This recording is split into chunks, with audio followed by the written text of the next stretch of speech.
Hey, everybody, this is Jacob Stoops, Senior SEO Manager at Search Discovery, and we are back for episode 57 of the Page 2 podcast. And I am joined by my co-host, Mr. Jeff Luella, Senior Technical SEO at the Wirecutter New York Times Division. How's it going, Jeff?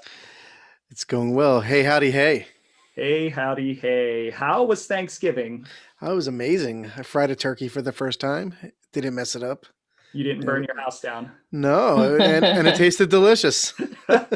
It's funny that the non-turkey likers in my house tried it and then they ate it up. We finished it all that night.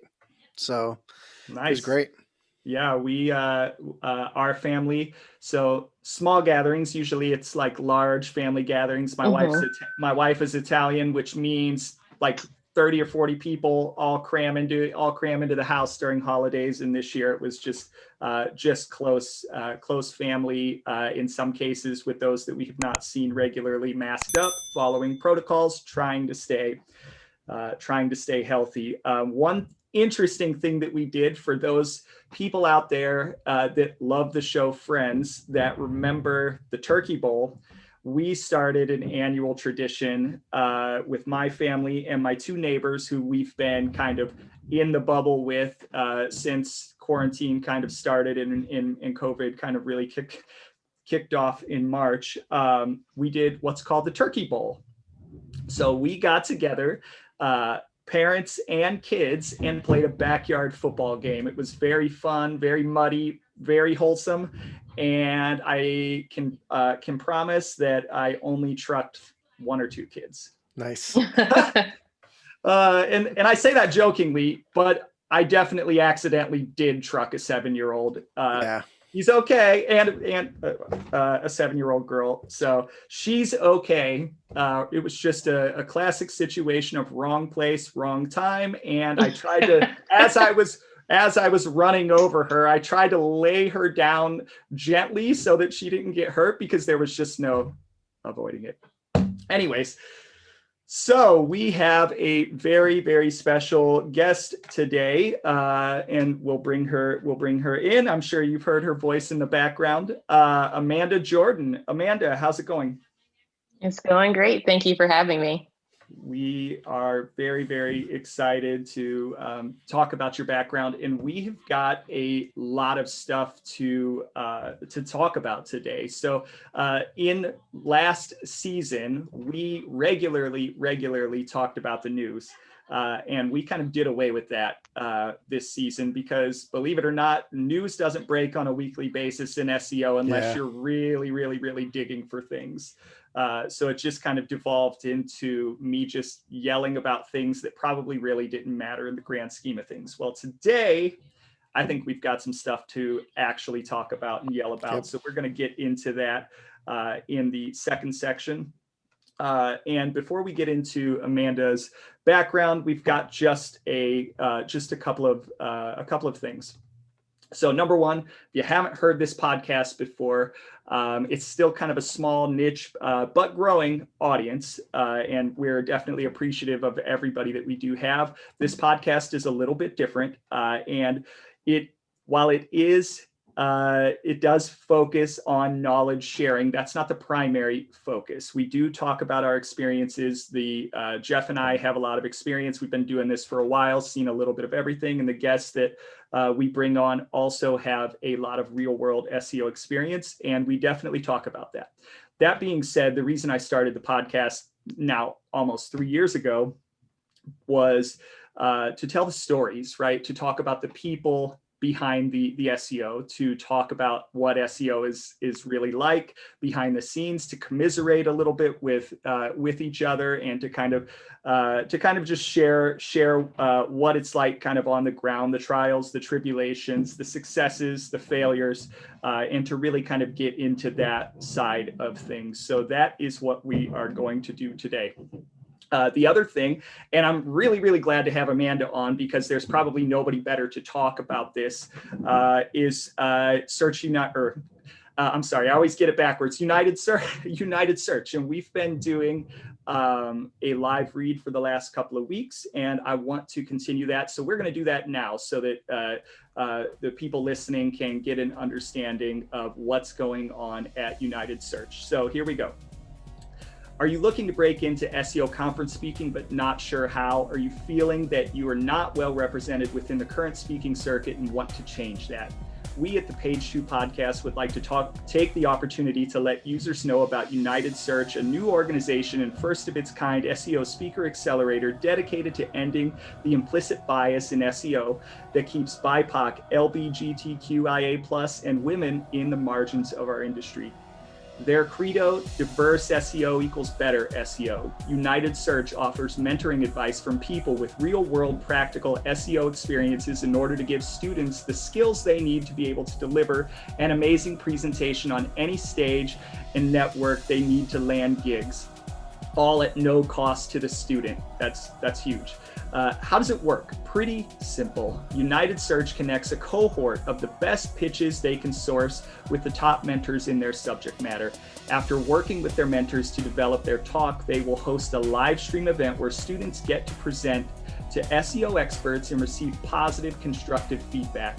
Graduates of this SEO accelerator will get the benefit of top-notch mentorship, public speaking training, a video reel, lots of positive feedback, as well as a foot in the door to help find and land speaking gigs and access to an amazing community of SEO professionals. What does this mean for our podcast? As a sponsor and advocate, we're committed to regularly showing stats that illustrate our commitment to diversity on this podcast, and we've made a pledge to diversify, meaning that 60% of our guests will come from underrepresented groups, including women, BIPOC, BAME, LGBTQIA+, as well as representation for people with disabilities and those who are 55+ and older. So if this sounds of interest to you, visit unitedsearch.org to learn more about becoming a student or mentor, or visit them on Twitter at search_united. How'd I do, guys? Great. That was a mouthful. Yeah, that was a mouthful. The first time I did that live read, I think it took literally 5 minutes to get through it all. And I think I just crushed that in about 45 seconds, minus a few trip ups. So I'm well on my way to a radio career. I'm getting out of the SEO industry. All right. Just in time for radio's, comeback, right? Right. I'm going to be leading the comeback. So let's get started. So Amanda, let's talk about your background and your origin story. Tell our audience who you are. Yeah, sure. So from the very beginning, like as a kid, I was interested in how things work, taking things apart. I think a lot of us in this industry can relate to that. And having just a general curiosity about math and sciences. And that ended up being a curiosity about philosophy and sociology too. So, and as a high school student, I wanted to go into engineering, but it just didn't end up being exactly what I was looking for. And I kind of switched over to going for a marketing degree. So that's kind of how things went for me from an educational background. But like along the way, I had like the typical high school student jobs and college student jobs. Like I was a manager at a marble slab. So we make a lot of ice cream from scratch in my household. Nice. Just for funsies. It's something that like I do with my son all the time. He loves it. Love it. Yeah, he's like, you know how to make birthday cake ice cream yourself? I'm like, yeah. I got this. I have an ice cream machine on my Christmas list this year, but Jeff, we'll see if that comes in. You make like they're amazing. I think I got one for Christmas too, one year. What I have to ask, what's your go-to flavor like what is the best flavor that you make? The best flavor that I make, my favorite one that I've made was like a cinnamon toast crunch cereal. Oh, like I made the cereal milk for cinnamon toast crunch, and then I used that in my ice cream batter. My kids would love you. That's pretty much their favorite cereal.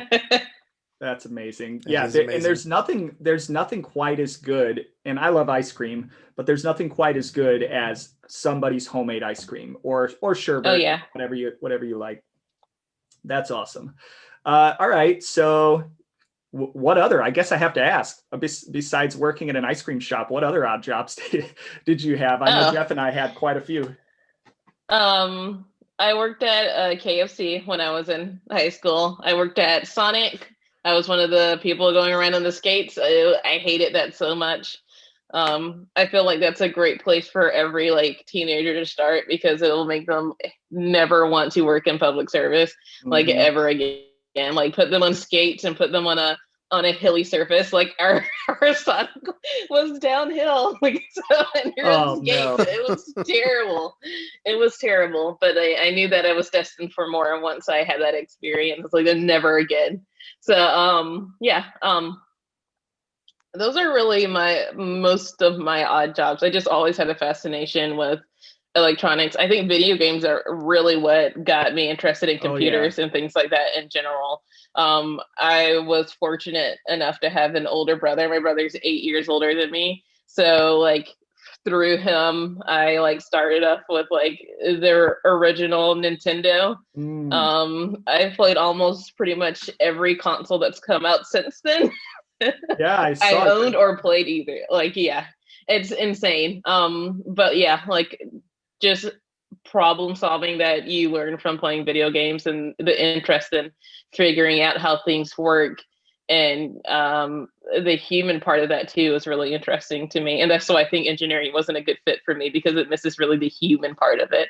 And I like the idea that what we're doing is to help business owners. Like there's a greater purpose that is more tangible, because you talk to the people, you see the results, you get to call them when you're seeing like, I had a client that had a 91% increase in goal completions on in Google Analytics this year, and you get to tell them that, and it's more tangible. And I really like that about SEO. That is the part of SEO that feels amazing when a client implements your strategy, and by golly, it works. Imagine that. Yeah. Imagine that. And the best part is being able to communicate that to them. You followed my advice. Yeah. And it worked. Awesome. Yeah. I don't get to do that nearly as much as I would like to.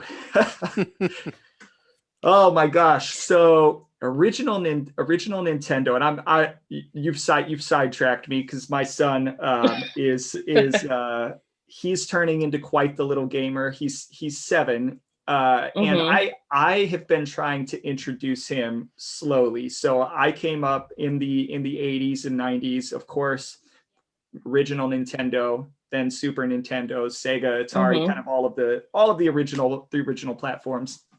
And as I've gotten older and as I've had kids, I just no time to play video games, right? And I love playing video games, but just no time, right? So yeah.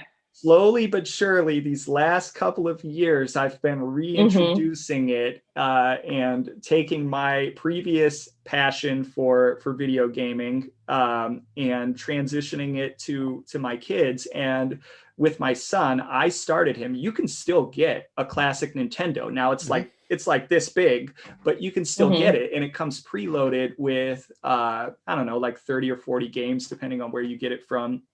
And I always thought, like, when they're young, and I'm talking like 4 or 5 years old, of course you don't want too much screen time, but if you introduce them to video games, the buttons on these modern video games are so complicated that their little fingers and their brains, they're just not coordinated enough to do it.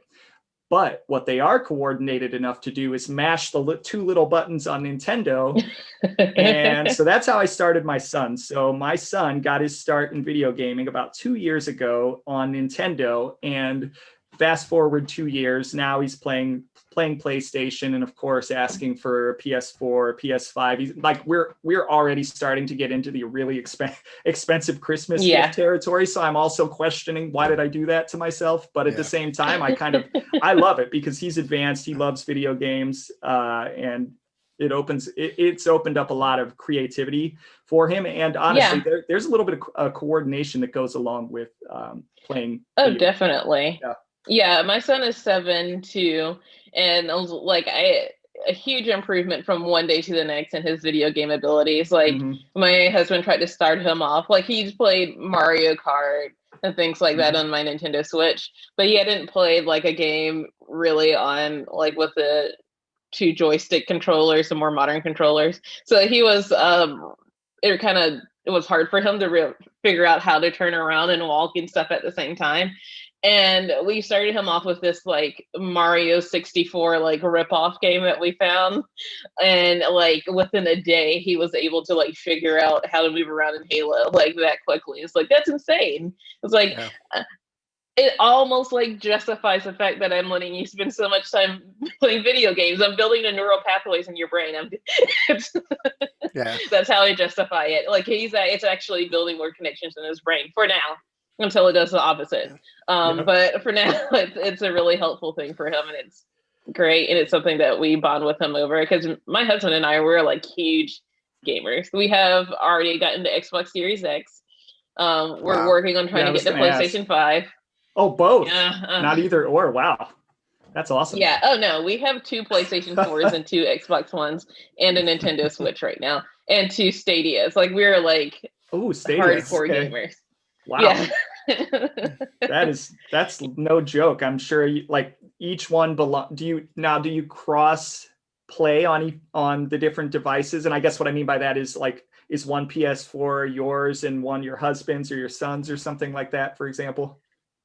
No, it's just that when there's an exclusive that comes out from Sony, we just want to both be able to play it. So that's how we get to both play it at the same time. All right. It's a good marital bonding activity for us if we can play Spider-Man in separate rooms and then talk about our progress afterwards, or learn things from each other too. Like, well, because we play games very differently, he's more strategic and stealthy, and I'm more of a runner gunner. Like I don't care about dying. I'll die a million times as long as I'm having fun in a game. So like I will just like straight up run into a fight, not even second guessing it. So it's interesting to like watch each other play and learn about each other's like the gaming style. But yeah, that's great. So let me bring this back to SEO. I'm sure the people want to hear all of our gaming takes, but I'm going to bring this back to SEO. So, and here's the master segue, and why I know that I'm going into radio someday. Have you played? And I believe is it Izzy Smith who created her own SEO video game? I saw that. I haven't played it though. I saw that. Isn't it like kind of based off of the old school like Game Boy? Yeah, something like Zelda or something like that. Yes, which I also love. Pretty fun. I'll try to stay out of the video game territory because I clearly love them. I think it was Alexa Sanders. Or no, that's who it was. That's who it was. Yeah, I got the wrong person. That's who it was. I definitely played it. And that's my master segue. So let's get back into into SEO. All right. So you go to college for marketing, and then you come out of college and do what? I got an internship with a company. It was 2011, I want to say. So they were just auditing yellow page ads online to make sure that the information was correct. And that was my very fun job, was to manually check them all. That's what I almost did, like literally every day. That's what I was doing. And then they had a client come on that wanted to do more of a it was actually like wasn't GoDaddy, but it was like a GoDaddy like company who was going to start a division where they built the website and did the SEO for them too. And they asked if I wanted to come on full time to help with that project. They did not know anything about SEO. They just got lucky enough to get that contract. So it was like an on-the-job, like hands-on learning experience for me and for the company at the same time. But yeah, so that's kind of where my like giant footstep into SEO came about. And I spent a lot of time talking to I was like 21 years old, talking to doctors and dentists and stuff on the phone all day, just trying to learn about their business so I could write content on their website and write their content for them and figure out like and I did all of the like domain registration stuff, setting up their emails and stuff like that, and all of it self-taught. Like there was no one there that knew how to do those things. So I was just like figuring it out as I go along. And I loved that. Like, I had no problem with that at all.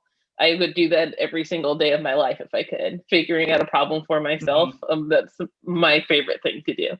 So that's how I knew it was something that I was passionate about. I wasn't sure getting into it. It was just like, oh, I have a job and I'm gonna make more money if I stay. Sure, like that was my motivation, and just wanting to learn a new skill because I do just loved learning in general. And then I was lucky enough to find something that I was passionate about very early on. Um, and things kind of moved around from there. Worked at a few toxic places that did not work out, which is kind of standard for the SEO industry, Mhm. especially when you're Yeah. younger. A lot of places that were more like frats than like well organized companies, places where no one knew what they were doing, and it was more like a cash grab to get money out of like these companies and lawyers and other businesses who have a lot of ad spend that they can like ad budget so they can spend on things, and just kind of working my way through those companies and them being astonished that I actually could get results versus like, I understand that they were just trying to make money off of people, but that's not what I was there to do. I was there to learn. So that's what Yeah. I did. And they were astonished when I actually got results. I had a client where I kind of got them to be the number one in three separate cities, like in the 3-pack for their service. And they came and bought me 2 bottles of Dom Perignon in the office. That was Nice. like a great, extremely rewarding. I kept one of the Yeah, bottles so that I could like always have like, yes, I've had very expensive champagne. that's right. I get um, this. I always feel bad yeah, but for those smaller businesses and that don't yeah. know SEO, right? And they go to these companies that are really there just as like a cash grab. And I was at one time when I was younger, I would like call these people out a lot. They got in fights Hmm. with a lot of CEOs over it just because, it's a lot of people would charge you like $500 a month, which to a big agency is like, nothing, but to a Hmm. small business like that's a lot, $1,000 a month, and they get 2 blog posts and like 2 links and think that it's gonna like change Yeah. the world on them. And then they don't, and it's churn and burn when it comes to those type of clients. And it Yeah. does does bother me to an extent. So I'm glad like you're getting results for them. And it's like you can get the results there if that's the Yeah. goal.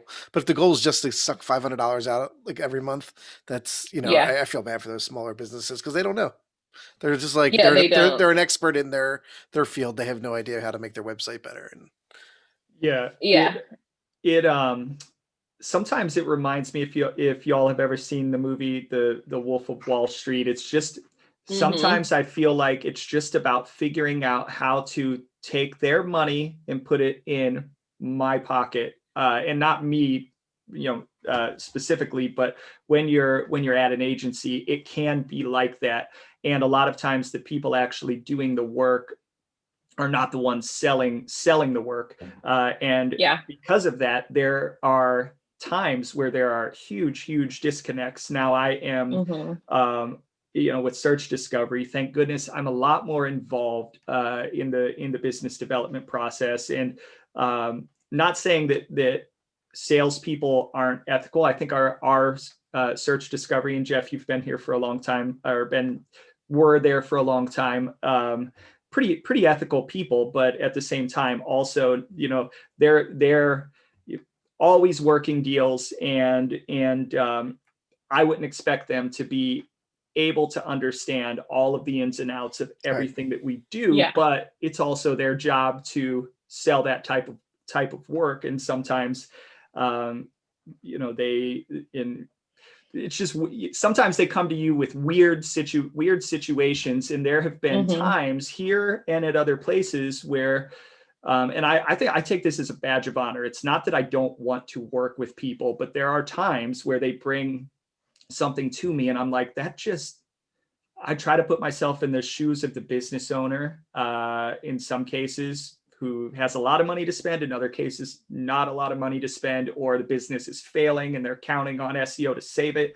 Hmm. And I try to be really honest and turn away those opportunities if I don't feel like I can help them, or if I don't feel like it makes sense. So I would say over the course of my career, maybe earlier in my career, I would have said, yeah, give me their money. Over the course of my career, I've definitely, as I've seen more and experienced more, developed a barometer, an ethical barometer for the what's going on with the business owner. And if I don't think I can help them, I can't ethically take their money. I won't. So I don't know how you guys feel about that, but that's kind of been my recent experience.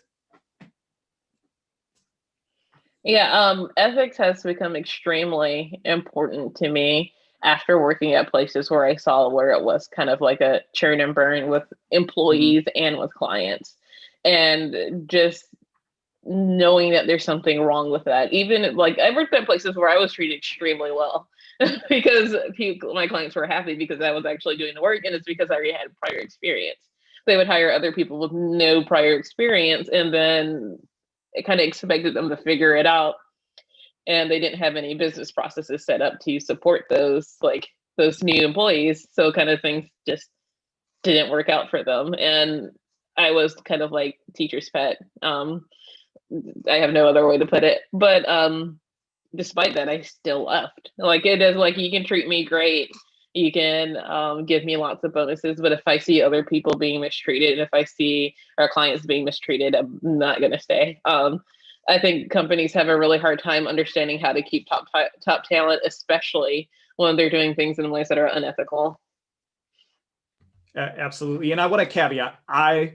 I'm not saying search discovery is like that in any way. Oh, so yeah. Any of my search discovery colleagues are listening, that is definitely not what I'm saying. We have great salespeople; they're highly ethical, but they're selling a lot of different things because that's their job, and they come to me for like, hey, Jake, does this even make sense?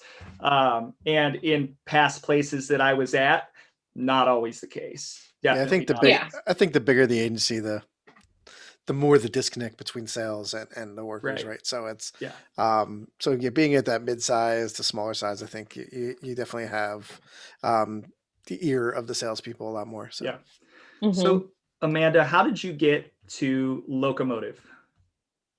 I got to Locomotive. They were actually looking for an in-person person, but I decided that I was talented enough and I didn't care if they were looking for someone in person or not. I was gonna see what happens. Because I live in Greenville, South Carolina, and they're based in Raleigh, North Carolina. So that's about a 4-hour drive away. And I just knew that I was coming from a place where I was getting a lot of great results without there being any processes to support me. Like I was just doing the work and teaching others how to do the work too, so that they could do those things for themselves and grow their clients as well.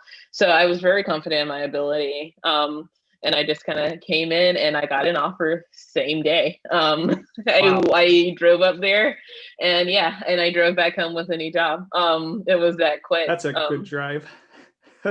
Yeah, it was. That's a great drive. And they were like, "Oh, we weren't going to ask you to drive up here if we weren't sure." It was like, "Oh, okay." But I guess if there are, of course, there are other people that are in similar situations to what you were in. What do you feel like about your approach that made you able to convince them to do it your way, so to speak, to allow you to work from home when it was an in-person position? And I know, like, okay, it's 2020. I think everybody's kind of flipping their mindset about the whole work from home thing, but there was something clearly about your approach, your style, and your confidence that worked in that situation. And there are other people out there that might be facing a similar situation in 2021, as hopefully we go back to traditional office environments and the traditional way that we used to work. So what would you recommend to people that might be facing a similar situation where they're like, hey, I'm here, I want to work for you, but I'm all the way over here. I know that I'm good enough. You should hire me even though I'm all the way over here. bring receipts for sure. If you have good results, that should be like attached with your resume. Like, don't be afraid to brag about yourself, because if you're doing the work and getting the results, there is no reason not to. Because if someone at a previous job, I was a hiring manager, and if someone came in and they're like, they sent their resume and a cover letter, and they already attached like, of course, block things out, whatever you have to do to protect your job, and do whatever you need to do to protect any contracts that you have with your current employment. But if you can show that you can actually get it done, then like that means more than anything. Like, I would hire someone who's been doing it for a 5-year position, for if they've only been doing it for 2 years, but they had insane results over several clients. That would be way more impressive to me than someone that's just said, I've done SEO for a long time, but they can't prove anything to me. Right. And I think part of it was that I worked at a place where there were people who were like, I've been working in SEO since the start. And I was teaching them how to do it. And it's like, you're old enough to be my dad. And you're telling me that you've been doing SEO forever, but I'm having to show you how to do these things. So like, there's like, to me, like those are just numbers. Like, the only numbers I care about are the ones in Google Analytics and CallRail. So, Yeah. So if you can show me those numbers, I'm impressed. So like, that's what I would go for. Just go for the kill shot immediately. I think that's a great point, and it's funny, especially as I get longer in the tooth. I do tend to lean on like, hey, I've been doing this for a really, really long time, and I think if you're a client or if you're somebody hiring for an in-house position, you're right. You can't just assume that because somebody's been doing it for a long time, that doesn't mean they're good. They're good. It just means that they've been doing it for a long time, and doesn't that necessarily mean that they're good, and you should take that with a grain of salt, even if it's me, even if I'm trying to get hired, take it with a grain of salt. Even if it's me or Jeff, especially Jeff. Although Jeff, really quickly, New York Times and Wirecutter, you guys kicked ass over Black Friday. Oh, it was Black Friday. It started with Prime Day, and then we've been growing crazy amounts, and a lot of it is just because we moved into the New York Times domain, that I feel. But I mean, we've set it up so that like things were going well, and now that we're officially attached to a news site, we've been getting brought into a lot of holiday news, and Black Friday stuff, and really like I've never really played in like top stories carousels and like things that change, on an hourly basis. So, it's not all the time. Most of the time we're evergreen, but there's that holiday season. It's like every, hour we're making sure that we're, if we see that we dropped out of like top stories, we're updating content and we're changing things on the fly. It was a fun like experience for my first like holiday in the news world. And I am not an impressions guy, but I can imagine kind of coming into the relationship if the New York Times was Darth Vader, Wirecutter, come and join me and we'll rule the empire together. That's as you were talking, that was just what I was imagining in my head for those nerds out there. I think it's we're a little more socially conscious than Darth Vader was.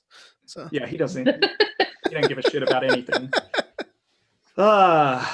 Okay, so you're at Locomotive. How did you become known in the industry as a local SEO expert, right? So, and the reason I ask this is we often talk about like, should you have a broad range of skills, or should you focus in develop, your niche in one area? And as somebody I feel like that's kind of developed her niche, what would be your perspective on what people should do, and kind of how did you become known for that in the industry?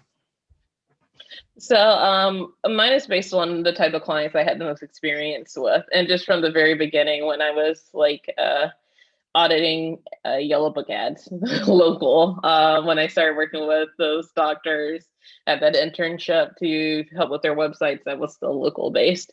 And then when I moved through positions and different companies I worked for, everything was local. I worked for a company where they only did marketing for car dealerships.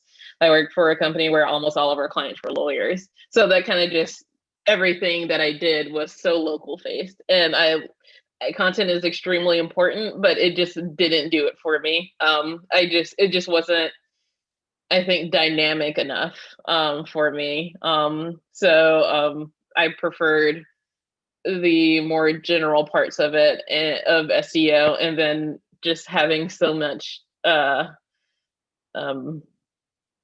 um, let's see, communication with Google over Google Maps support for clients and stuff like that. It just seemed to make sense to me to focus on the local part of it. And I like that local is still kind of like the Wild West. Like there's not like, I mean, SEO is in general, but but parts of local is just really just like just throw something at the wall and see if it sticks, because like no one really knows as to what extent things are going to actually work and what's going on with it. And getting like the things done too, like reporting spam and actually getting it removed. I had a client, I'm so proud of myself for this. I found like 10 competitors with spam names, and I got 9 out of 10 fixed by Google. I was like extremely stoked about that. Yeah. That's like something that usually takes other SEOs literally a lifetime to get that many responses from the Googs. Yeah, and it was like almost immediate. Like most of them happened like within an hour of me reporting, though. Holy crap. So yeah. It's just like just figuring it out. Like sometimes I feel like I'm a task rabbit for someone who's on the phone with AT&T support, just like trying to get Google to respond to me. Like I'm just waiting in line for someone else.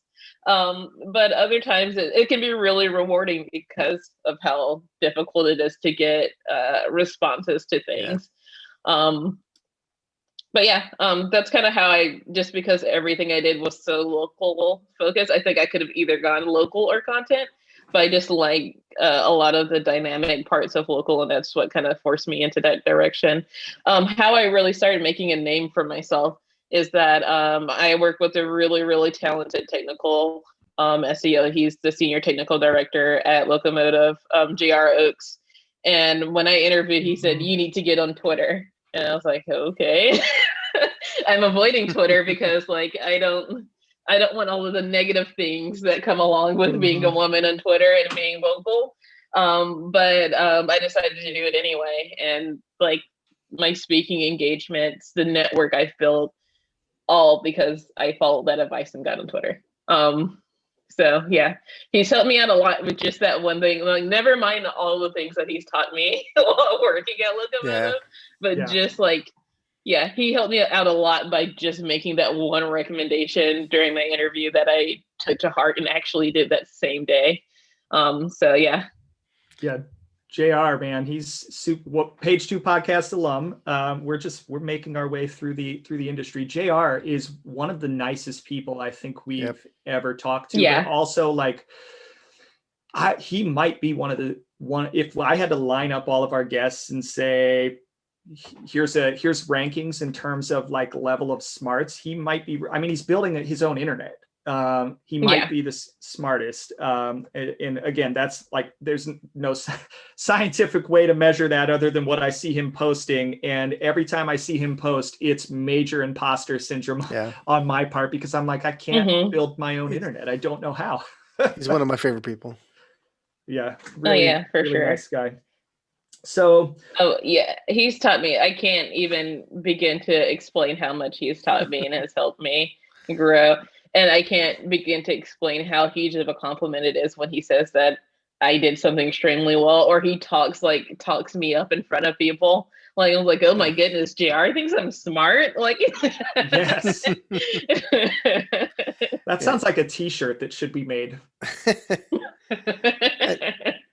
And Marty's a good dude too. So it's. Oh yeah, he's great. Extremely supportive. Like, he's a great boss. I'm very, very grateful to be at Locomotive. It is the best agency I've ever worked at. And we have just great processes. Like, we know what we're doing. We hire well. Like, it's just like, I don't know, completely different from anywhere else I worked. what I expected an SEO agency to be like from the beginning, but it's the first time I've been somewhere where they actually like cared enough to do those things. I've interviewed there. I didn't pass the test. Didn't make the cut, Jeff. And JR didn't say I was smart enough. oh yeah, I mean, if I could not be a technical SEO. Like, I'm not a technical SEO. Yeah. I think it would have been a lot different if I came in as a technical, but with local being my niche, it helps a bit too. Oh yeah, that's another thing. If you're finding your niche, if you're not like completely into a specific niche, do not call yourself that thing.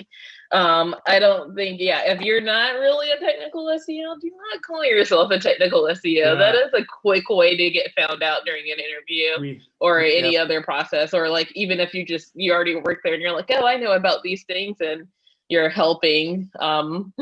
Sometimes you're not. Sometimes you're just kind of causing a bit of a mess.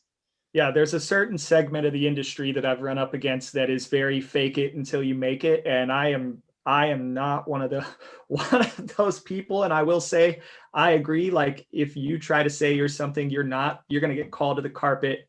You might last for a little bit, but you're eventually going to get called to the carpet and be found out. And maybe, maybe that's where a lot of the imposter syndrome, which is very prevalent in the industry, comes from, because we eat our own young. We do.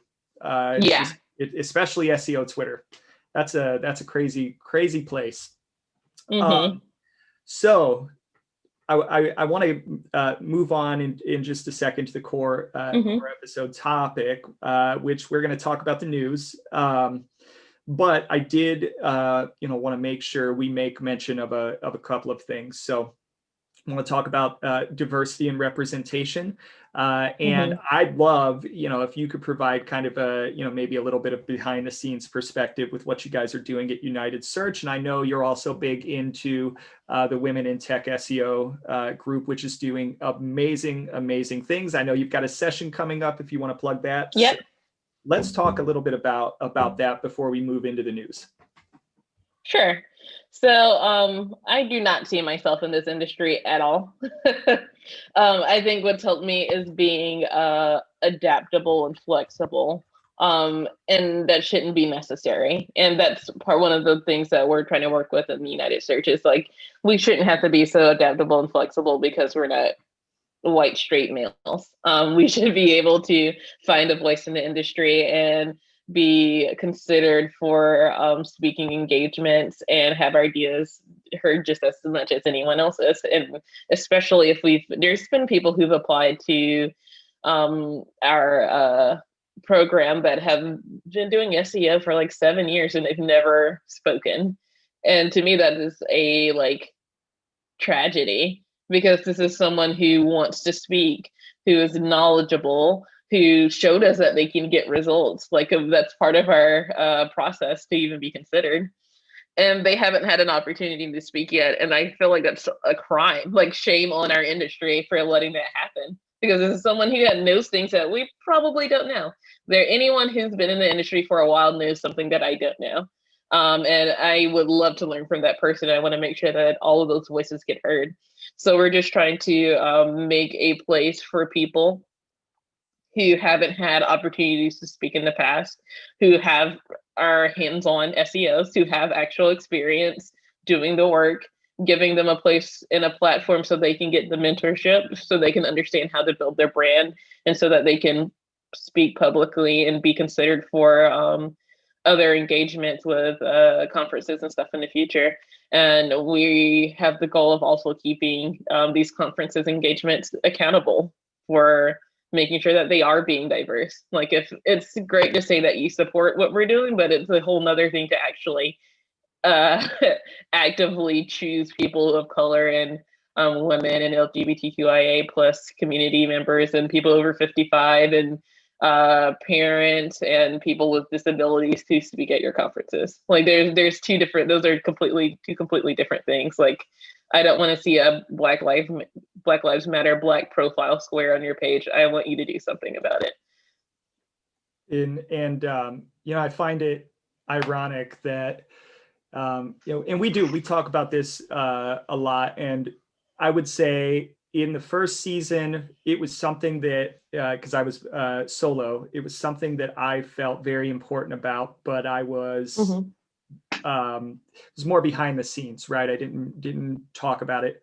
In season 2, when Jeff came on, it was definitely something, again, that was very important to us: diversity and balance, making sure that we heard from a lot of different voices, but again, not something that we talked about a lot until maybe the end of season 2. But in season 3, like, I sort of feel like it's to a point, like, where you're right.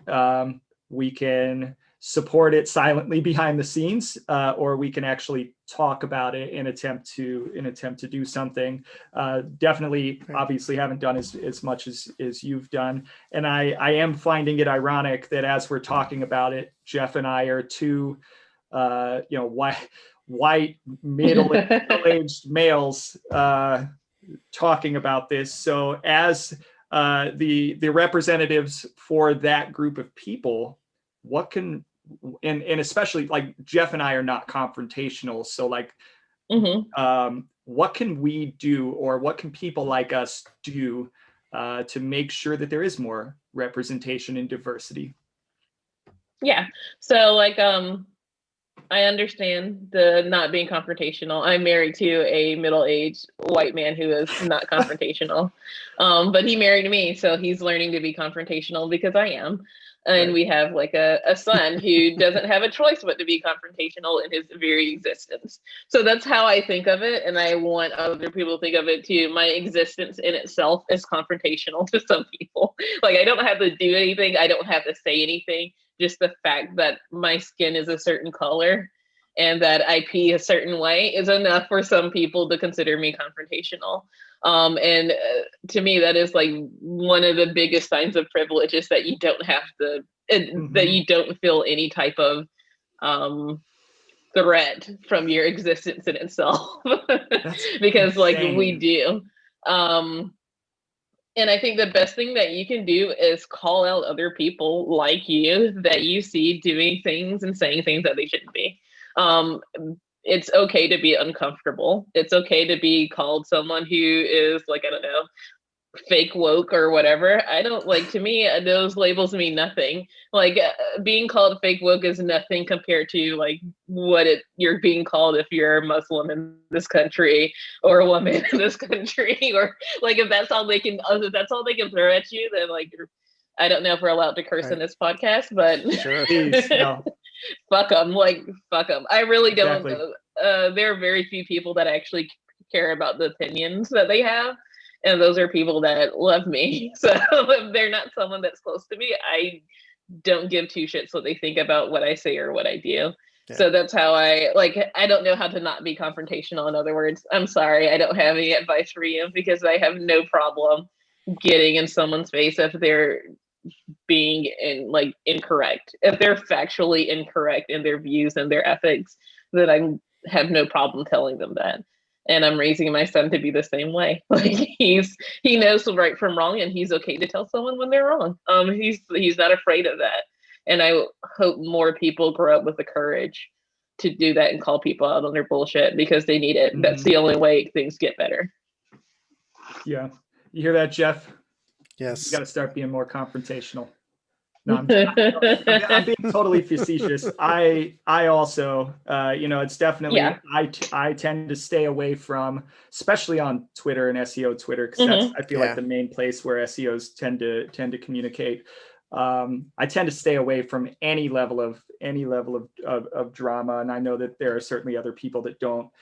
So I know that when I see things happening, I think it's, at some point, I'm gonna need to say something and step up to the plate if I want to be a part of the solution. I will say, it's really sad. It's a sad state of affairs that, and again, I don't have a great point of reference, because I didn't choose what I wasn't a baby, picking my skin color or where I was born or anything. I didn't get to pick my parents. None of us do. So I don't have a great point of reference, because I never had that experience. So, like, it's a little shocking to me when I hear, like, I feel threatened every day just because I pee a different way. And by the way, first time we've ever talked about peeing on this show, so congratulations. And Yes. also also the color of my skin. I just can't imagine going through life with that. In addition to every other thing, being a woman, every other thing being being gay, transgender, all of those other things. I can't imagine going through life with that hanging over you. So I don't even know what to say other than I'm really, really sorry that you have to go through that, and people aren't quote unquote woke. That's the first time I've ever used that word enough to understand how to treat people. What I can say is I personally, of course, there's things that every one of us can do. What I try to do especially is, and I think that this is the only way, in my opinion, that it gets better, and I think it's still going to take a long time, is I think it has to be systematically better. Systematically Yes. better in terms of the way people are raising their children. And this will happen over the course of generations. And I don't think it'll get better quickly, but hopefully if enough people take it seriously enough, I know, with my kids, we absolutely many times have had the conversation with them. Skin color does not matter. It does not matter. But there are people in the world that think it does. And we've had other conversations similar to that.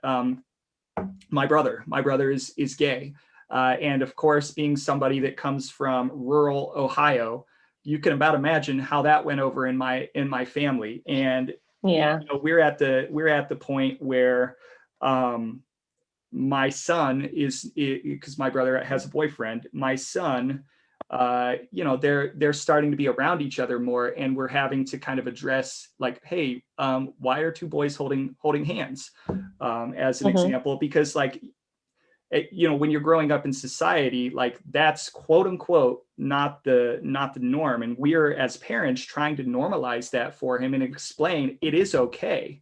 Nobody when they're born says, and okay, and I'm sure people are going to come at me now, like, but when you're born, it's not like, all right, I choose to be gay, I choose to be straight, whatever.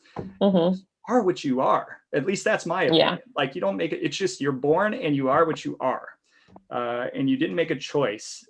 So like, we're trying to really normalize those types of things. It is okay for two men to be together, two women to be whatever. It is okay for a person to have a different color skin or different belief systems, and you shouldn't look down upon them in any way because of any of that. So that's the other place Yeah. where I feel like I silently do my part, but it's going to take more people parenting like that, and vicious cycles that have been happening in this country for years and years and years to be broken. And that's probably the best way I can describe where I think the situation needs to go at a systematic level. Anyways. Yeah, I feel that. I mean, since my move to working under the New York Times, corporation, like my first time ever working for like a woke company, right? Woke. So it's very it's interesting. I mean, it's very they practice what they preach. So that's what's one of the good things that I like about it internally. And we hugely diverse teams in there, which is awesome. So I also like that they are starting to open up to remote a little bit more. So like we have a big remote team too. But in general, being in the situations that I'm in, like just had someone on my team, come out and they're trans now, and it's, I guess they always were, but it's official that the transformation is taking place, and I'm very like never had a teammate that before, so I feel like and again it's great. Like me and her had some talks, and just like, hey, if I mess up, it's because I'm like, this is new. But at the same time, we're really like great and really focus on diversity a lot at the company. Where I've been to a lot of companies where it wasn't. It's the good old boy network. They're not like into any other things besides people that are like themselves, and it's uncomfortable. So I It is really feel like uncomfortable. it's one of those where it's like I feel like I'm in a way more comfortable company. So So we got, and that was great conversation. Absolutely a conversation that should have been had. I want to make sure that we're maintaining sensitivity to time. So I want to jump into the news, and quite honestly, I think this is going to be some pretty fruitful conversation. So I think we're just going to skip through the Twitter questions this week. We'll pick those back up next week.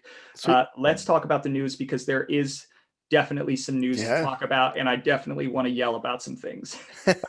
So Google just announced the December core update to their algorithm, which they've been they were going like every quarter for a while, and then they haven't updated one since September. No, sorry, May. So 7 years ago or 7 months ago. I'm all over the place now. So they haven't had an update since then. And if we went on their other schedules, like usually it would be January, and Google has actually come out and said like they'd never do a major upgrade during the holidays, which I think some people have thrown in their face right now. And the other end of that, I think that I think there's a lot of companies out there that may have gotten hit in May and are looking for an update to help them with this holiday season. I don't think Google can win either way with these, but in general, I haven't heard much about it. I was just on Search Engine Roundtable trying to gather some information on whether like people have seen like spikes or drops. It seems kind of even. I do see a lot of people. People who lose are going to complain the most. But from what I understand, it's only affecting mobile search right now. So, it's that's where it's affecting it the most. So we'll see. I don't know if it has anything to do with like page speeds or just usability scores of the site itself. I think we're still trying to understand what this is about. Amanda, I'm gonna let you go first on this one, because I got some thoughts. Oh no, shoot, go. Oh, okay. So, broad core algorithm update in the middle of fucking December, like in 2020, Google, like literally, are you kidding me? Like, okay, and I get it, right? That's the reaction I should be having, or that most SEOs think that I should be having. And honestly, when I heard this news, I was like, what a kick in the teeth. Now, for me, I don't, as an SEO, tend to focus too much on broad core algorithm updates, because results, go up, they go down, they stay the same. A lot of that doesn't necessarily change what I'm trying to strategically accomplish. And if I've had an issue and it's impacted by one of these updates, there's a good chance that I know what the issue is, or that I was aware of it, that my clients are aware of it, and they just haven't prioritized the fix. If we do well, that's great, because we're practicing ethical strategies. And I will say, I do want to get into just a few points that Google made. Google, when they released this post, this was actually one of their better posts in terms of providing tidbits on what you can do. I don't want to do that just yet, because I just don't understand. And this is the thing that I'm having the hardest time with. It's 2020, businesses are struggling, and a broad core algorithm update is going to impact a lot of businesses negatively. And Google says, oh, there's nothing wrong. And they even say it. There's nothing wrong with pages that may perform less well in a core update. Okay, well, Google also talk a lot about your money, your life, right? People's money. Well, you're fucking with people's money right now. And guess who runs these websites, these big websites that tank during core algorithm updates? People who have jobs, who now in the 2-week or 3-week run, or okay, I'm sorry, 4-week run up into Christmas, are going to be a lot less secure in their jobs, because you probably, for many, many websites, just completely tanked their year. You couldn't wait until January. Like, what was so pressing that you needed to slip in a broad core algorithm update in frickin' December in 2020, COVID? Like, why? That's the part of me that I don't fucking get. And I'm sorry, I'm swearing, I don't get it. Like, that's incredibly unethical. And there are people at Google that, like, I love John Mueller. that dude seems like a great human. Martin seems like a great human. Gary seems like a really nice guy. But there are times where it seems like as an organization, there are just some evil things, like some evil empire shit that's just going on. Yeah, I say I'll take the devil's advocate here and Go ahead. say, what what if I am a good company who's doing amazing things and I have a warehouse full of products and there's a bunch of spammers that are ahead of me in search that are affecting mine, and I think it comes down to, if you're doing things properly and you're not like being tricky and you're not trying to spam, I've really very rarely have had a negative impact from any of these updates. It seems that where it comes down to is the people who are trying to cheat the system a little bit are the ones that get affected. They're the ones that are the most vocal. There are a lot of the SEO Twitters, and it gets loud. So I think you look at it as a negative aspect, but I look at it as these companies that are really working hard are actually going to probably see benefits now. Instead of losing traffic, they'll be gaining traffic. Now, with that said, there's always those people who slip through, but you always have like the J.C. Penney's of the world, which you think is a great company. Then they get called out for spamming all during the holidays and destroying the SERPs, and then they get banned from Google. But it was after the fact. They already made all their money off the holiday. So I mean, not that J.C. Penney's is a great example, but that was one of the ones where I remember they just did some nasty black hat stuff and got away with it. And the only way the reason they didn't get away with it is because, forget it might have been New York Times, but I forget which newspaper came out and actually ran an article about SEO and spam and kind of made like one as an SEO. I was like, wow, we're like big time in the news.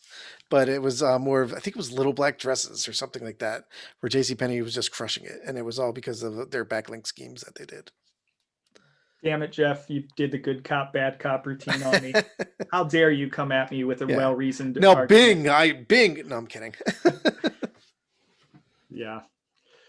Well, I will say in their post, so I was talking a little bit about this, the post that they wrote. A lot of the posts that come across from a webmaster standpoint are they're just vague, right? But this post actually, like, it goes into in detail, with the types of questions that you should be posing to yourself. Focus on content quality, focus on your expertise. How are you presenting the content? Does it have a lot of spelling errors? And I think the biggest one, Yep. the thing that I liked most, the single sentence that I liked most of the entire thing, and the advice that I always give to my clients, and that I'm glad to see Google reinforcing it: does the content provide substantial value when compared to other pages in search results? Yeah. That's like the number one when I'm designing a content strategy and trying to tell people, like, no, you can't just produce 200 word articles and expect to rank for this particular query. Like, there's a reason Google is rewarding these sites, and we have to figure it out. Yep. And not only that, we don't just have to figure it out in terms of what are they doing to rank well, and hitting that as a floor. We got to figure out how to do it better than they are. So that's the one point. Like, if you take away nothing else, is your content doing that? Have you been on Wirecutter's site? I'm sure their content's amazing. We have 100 editors, so Yeah, it isn't. It's Oh, wow. it's to the point where we sometimes are like, maybe we could scale this 10,000 word review back a little bit. Like, the issue, like, not the issue, like, we'll do headphone reviews and we literally review 30, 40 different types of headphones, and all that information's in the review. So our reviews are super in depth. And we don't make you read through it all if you don't want. We start off with, this is what we pick. This is the one you should go with. And then the rest of the article is about like why. And I think that's the one of most amazing things like coming here with, was that the content side, I'm a technical SEO, but seeing how sophisticated the content side is and how like people are in love, like content writers that are in love with content writing. And Amanda, I know you come from content background, right? So it's one of those things Mhm. where content is, they say content's king, but it's like just content for content's sake is not, right? You really need to Yeah. have something that's providing substantial, Mhm. information to the customers. How much does content weigh in on the local side of things? It's extremely important, but I see a lot of local SEOs not paying much attention to it. The quality of the content on your website for local is extremely important, especially your landing pages and whatever page is linking, your Google My Business listing is linking to. Extremely important. And I treat those as if they are a combination of a content heavy page and a conversion uh, page. So like they are like to me the end all be all. If there's one page on the website that I want to have like as perfect as possible, that would be it. But I also want to make sure that I have relevant local content linking to those pages from other pages on the website. So then you have content to support those pages, and that needs to be relevant content too that's specific to local, that makes sense. It's things that people are actually searching for and things like that to link back to those um, location landing pages that you're building for your specific Google My Business listing. Yeah, those were the ones I always had trouble getting my clients to do, especially in the e-com. Like I'd be working with the e-commerce team of a company that had 300 retail stores. So trying to get them to update that content, they were just like, well, Yeah, we're e-commerce focused, we're not local focused, and I'm like, we're all yeah, one website here, but it's was yeah. always a page that was hard to get because I don't know a lot of that local content, right? It's Hmm. if I'm selling brake parts, like brake parts in LA and brake parts in New York, and going that way, it was always hard to try to get some of that content. And I would always try to have the teams hook up to local stores and maybe have like Hmm. a form where that local store manager could fill out so I can get some of that local information to be able to Yeah. do that. But those were it's a tough business there. It definitely is, especially with businesses that have 100 plus locations, because they want to use the Yeah. same content over and over again and just change the city and state, and that is not going to. Definitely. I've then that was always the issue where I didn't want to just say the same thing over and over. I wanted to put some of that local flair into it, and without it's also tough when you're a really big chain and you have 6 locations in the same you know like in Atlanta, Hmm. right? There's 500 Chick-fil-A's in Atlanta probably. How do we like get each one of those of their local presence without getting like really detailed about maybe like locations and cross streets and things like that?